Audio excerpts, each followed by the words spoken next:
4 years ago, I took my youngest sister and her 2 friends trick-or-treating.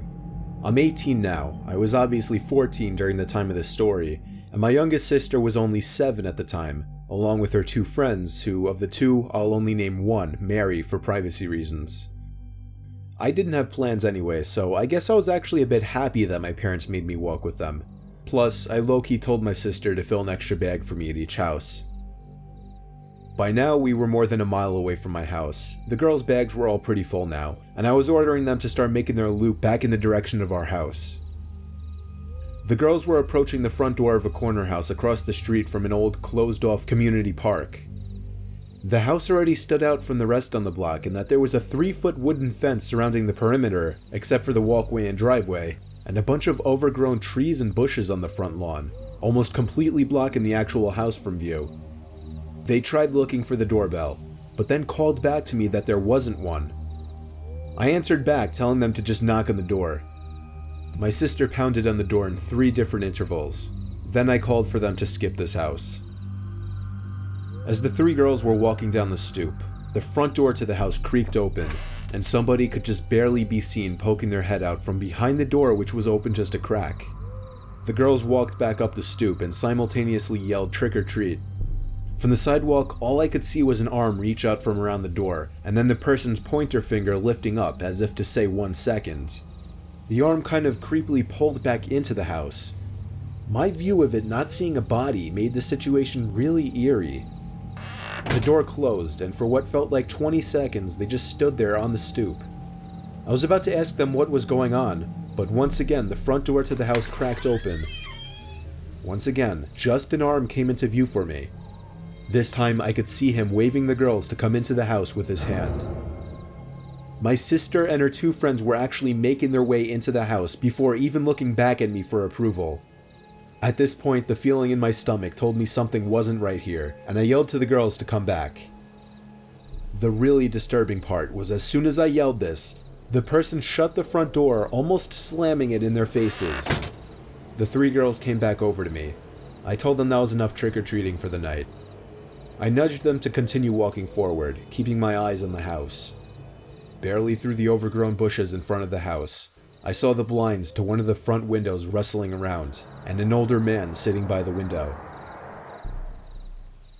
We continued walking home now. The girls told me the man initially said, "1 second while I go get the candy," and then shut the door. When he came back out, he whispered to come inside to get the candy. I was considering calling the cops and reporting this guy, but I wanted to get home and see what my parents had to say first. We were probably halfway down the block when I turned around and saw a person standing by the corner of the block right where the house was. We made it back to our house where I told my parents. They called my sister's friend's parents, and when they got there, we all had a long conversation about it. We then all drove over to the house in separate cars, with my mom talking with the 911 operator in the car. When we got to the house, we learned before the cops even arrived by a neighbor that the house had been vacant for months. Mary's dad was the quickest one to realize what was actually going on here. A sexual predator, or maybe even worse, was hiding in the house for Halloween, waiting to lure unsuspecting kids into the house to snatch them. And what scares me the most to this day was that my sister and her friends were about to enter that house before I told them not to. Halloween can be a very dangerous holiday.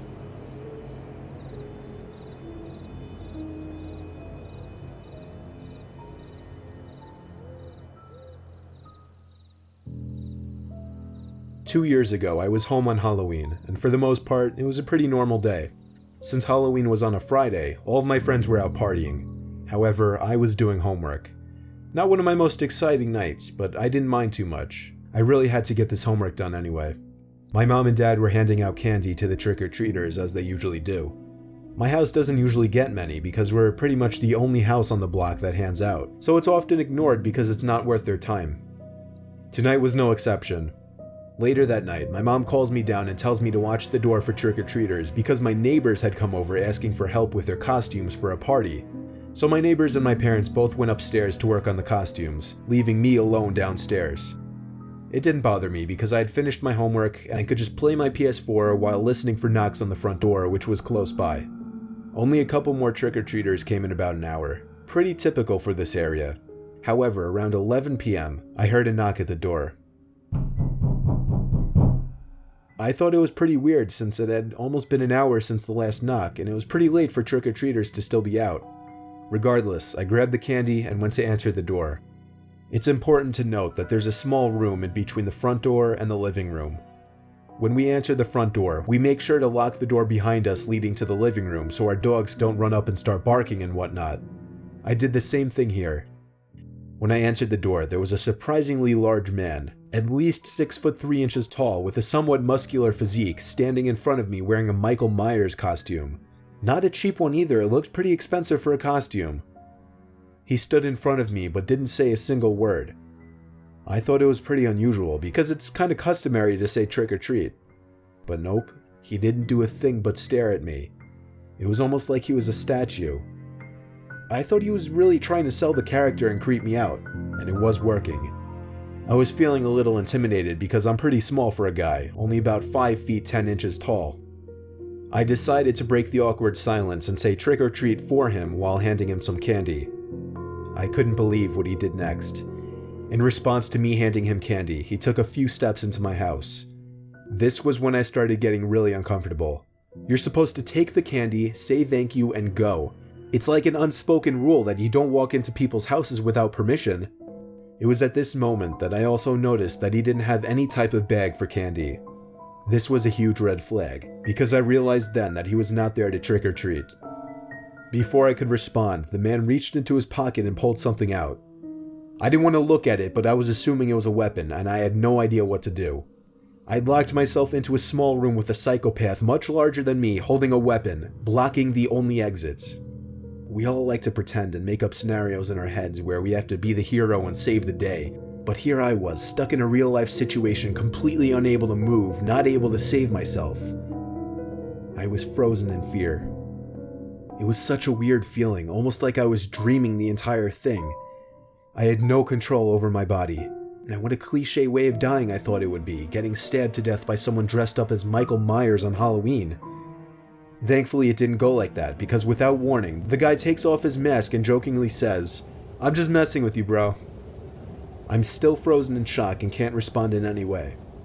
He then says, "I scared you though, right?" Completely confused and still afraid, I managed to respond with, "Yeah, you got me." He put the knife back in his pocket, which gave me a huge sign of relief, and said, "I didn't really come here to trick or treat, but can I have that candy anyway? I'm really hungry." I didn't hesitate to give him the candy because he creeped me out and he still did have a knife. He then goes on to mention how he just left his friend's Halloween party and he saw my lights on and decided to prank me. It was obvious that he was drunk and high and thought knocking on someone's house pretending to be Michael Myers qualifies as a good prank. He mentions how he owns a tattoo place about an hour away from here, and even says that I'm pretty chill and that we should hang out sometime. He tells me to put his name and number in my phone so we could chill soon. I make sure to take his name and number down. After all, the last thing I wanted to do was upset this weird guy still blocking my only exit with a knife. I basically agreed to everything he said because I was still terrified and just wanted the conversation to end as soon as possible. But this conversation seemed to go on for hours. Despite this, I still didn't feel comfortable or safe. I had to find a way to get this guy out of my house. There was something way off about him, and I got vibes that he was a dangerous person. So I decided to make up a bullshit lie and say that I had something cooking in the oven that I needed to check on and that I'd text him later. And it worked. He said okay and turned around to leave my house. I could not close and lock the door quick enough when he left. My heart was still beating so fast that I thought it was going to burst from my chest. That was easily the most terrifying and weirdest experience of my life. I decided to not contact the police though, since the guy didn't have any malicious intent. I guess he was just completely out of it and just a overall really creepy person. I still have his number to this day, but we've never texted or called each other, just the way I'd like it. As terrifying as that situation was, I can laugh at it now and use it as an interesting story to share with my friends, so I guess one good thing did come from it. Just be careful who you open your door for on Halloween. There's some very weird and messed up people out there. I got lucky this guy wasn't a complete psychopath, because nothing was stopping him from stabbing me.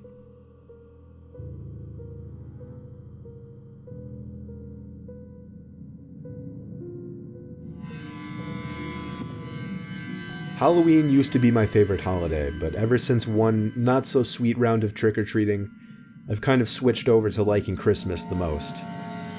2006, I was 14 years old. Me and Johnny, my best friend at the time, were going trick-or-treating together. I remember it was a Tuesday night, so everyone had school the next day. That meant the craziness with the teenagers going around with TP and shaving cream wasn't as extreme, nor was anything really. My parents wanted me back by 11 o'clock the latest, same with Johnny. It was around 8:30, I would constantly check my wristwatch. We were down a bunch of blocks close to the woods and the highway by the east end of town. This would likely be our last year of trick-or-treating, so we were trying to get as much candy as possible. We rang doorbell after doorbell. As the night wore on and the amount of kids outside lessened, the number of people answering their doors also decreased. Then it started to drizzle, and that's when it really became a ghost town outside. But that didn't stop us. We were now 3 houses down from the house that was commonly known around there as Hell House. It was nicknamed this because of the alleged murder that happened inside decades ago, plus the fact that the house looked like it was built over 100 years ago and stuck out from the other houses 2 miles away. There was even a whole webpage dedicated to the house with a little lore behind it. I don't really remember the full details anymore. The website is down now, but at the time nobody seemed to know if anybody lived there or not. At the time I was sure the neighbors knew, but we didn't live very close to the house.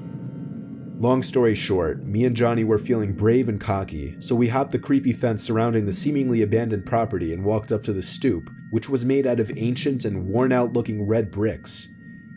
We knocked on the door a few times since there was no doorbell. The drizzle turned to rain, and we suddenly didn't want to move out from under the front awning. Johnny jokingly knocked on the door again, but my focus was shifted to walking home in this rain. Suddenly, a loud thud made us both jump. Johnny said it sounded like it came from a window upstairs, to which I replied, "Let's leave." We walked quickly back down the red brick pathway, hopped over the front black, graveyard-like gate, and stopped to look back at the house on this dark, rainy Halloween night. Johnny bumped me on the shoulder and pointed to the upper middle window of the house, and I felt like my heart dropped from my chest when I saw somebody clear as day staring down at us. Only there was something so disturbing about this person's face. I couldn't tell what it was through the rain and foggy window, but I swear that face and just this whole scene seemed like something you would see in a horror movie. We both jumped once again when the person at the window quickly and aggressively turned and seemingly ran away from the window. All we could assume was that they were coming outside after us. We quickly went to hide by the neighbor's fence, which was facing the backyard of the house. The sound of the rain thankfully masked the sound of our breathing and whispering. This neighboring fence was made of wood and had a bunch of holes, allowing us to peek through to the lawn next door. Suddenly, the entire fence started to shake a little, yet we couldn't see anyone on the other side, and we were certain it wasn't us who had done it. Johnny and I agreed it was time to make a run for it back to my house. We both stood up, and when we turned to run, I saw something at the edge of the fence. At first I was confused as to what it was due to the darkness, but it soon hit me that this was a person leaning over to this side of the fence, exposing their body down to their waistline with one arm reaching around the fence. The way this person was positioned and staring at us made for a horrifying scene and memory. We dropped our candy bags and ran for it. After running 5 blocks and my getting a few cuts and bruises from tripping twice in the rain, we got back to my house. We agreed not to say a word given that what we did could probably get us in trouble. The really scary part is the next day after school, we went to go ask some of the neighbors over there if they knew who lived there, and they all gave the same response. They had no idea if anybody lived there or not. They never saw a car in the driveway or anybody outside. One of the neighbors even pointed out that the house had a for sale sign very briefly a few months prior, but disappeared within a few days. We told all of the neighbors our story, and they were all very disturbed by the news. I moved out of that neighborhood in 2007 the next year, and I've never had to worry about the story behind that house or who was living there since. All I know is something strange was going on inside of that house, and I kind of wish I found out what.